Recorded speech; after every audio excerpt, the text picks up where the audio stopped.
Alors que plusieurs pays européens envisagent d'assouplir les restrictions de voyage, le Danemark s'apprête à lever toutes ces restrictions.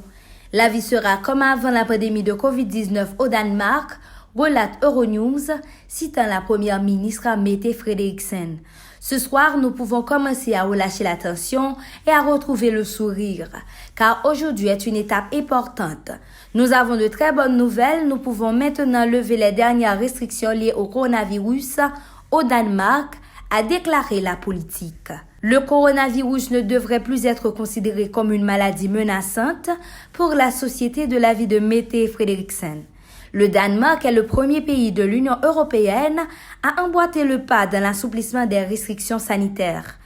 Pour prendre cette décision, le gouvernement danois se base sur la couverture vaccinale du pays qu'il estime suffisante.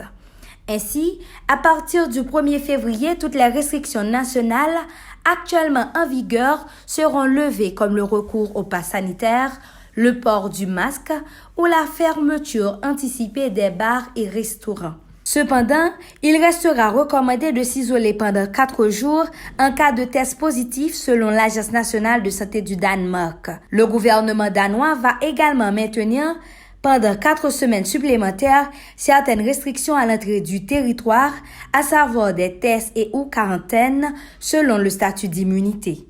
Par ailleurs, le gouvernement autrichien a annoncé la fin, dès lundi prochain, du confinement obligatoire pour les non-vaccinés, mis en place à la mi-novembre. Les non-vaccinés retrouveront leur entière liberté de mouvement, même s'ils seront exclus des restaurants, hôtels, lieux culturels et sportifs qui exigent un pass vaccinal.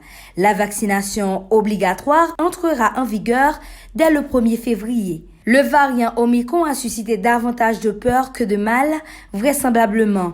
Le taux d'infection au coronavirus augmente certes, mais les hospitalisations ne sont pas aussi nombreuses.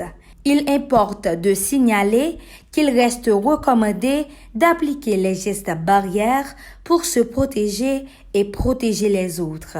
Marie-Lunix Ogla-Cerisier, Zoom IT News.